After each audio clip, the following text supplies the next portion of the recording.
Hi! Hello! అందరికీ నమస్తే. ఇప్పుడు మనం 'దండోరా' అనే సినిమా గురించి మాట్లాడుకుందాం. ఈ సినిమా ముఖ్యంగా తమిళనాడులో జరిగిన రియల్ లైఫ్ ఇన్సిడెంట్‌ని ఆధారంగా చేసుకొని తీశారు. ఇక కథ విషయానికొస్తే 2004లో ఉమ్మడి ఆంధ్రప్రదేశ్‌లోని మెదక్‌లో తూళ్ళూరు అనే గ్రామం ఉంటుంది. ఇక్కడ అణచివేయబడిన కులానికి చెందిన వ్యక్తులు చనిపోతే ఎక్కడో ఊరి చివరన దహనం చేస్తూ ఉంటారు. అయితే అదే గ్రామంలో అగ్ర కులానికి చెందిన ఓ మోతుబరి శివాజీ కూడా ఈ వివక్షకు గురవుతాడు. కన్న కొడుకైన నందుతోనూ ఆయనకు మాటలుండవు. కొన్ని కారణాల వల్ల శివాజీ చనిపోతాడు. కుల పెద్దలు మాత్రం ఇతడి శవాన్ని ఊరి శ్మశానంలో తగలబెట్టేందుకు నిరాకరిస్తారు. అగ్ర కులానికి చెందిన శివాజీని కుల పెద్దలు ఎందుకు బహిష్కరించారు?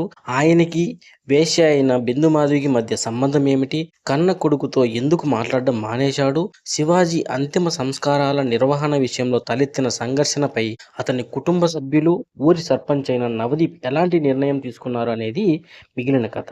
అణచివేయబడిన వృద్ధురాలి శవాన్ని ఊరి చివరకు తీసుకెళ్లే సీన్‌తో సినిమా స్టార్ట్ అవుతుంది. ఈ కథ అంతా 2004 నుంచి 2019 మధ్య కాలంలోనే జరుగుతుంది. కుల వివక్ష గురించి చాలా చక్కగా చూపించాడు దర్శకుడు.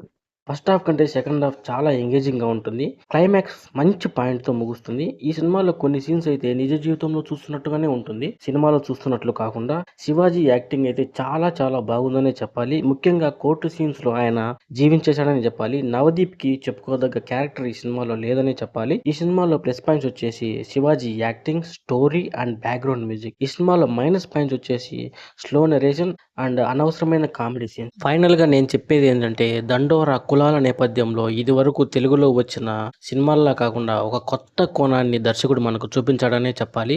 నటీనటుల పర్ఫార్మెన్స్ కూడా మనల్ని చాలా బాగా ఇంప్రెస్ చేస్తుంది. మ్యూజిక్ కూడా చాలా బాగుంది. 'దండోరా' అనే టైటిల్ సాంగ్ చాలా బాగా ఉంది. నేనిచ్చే రేటింగ్ ఈ సినిమాకి 3/5. ఈ సినిమా అమెజాన్ ప్రైమ్‌లో స్ట్రీమ్ అవుతుంది. చూడాలనుకునే వాళ్ళు ఒక లుక్ ఎయండి.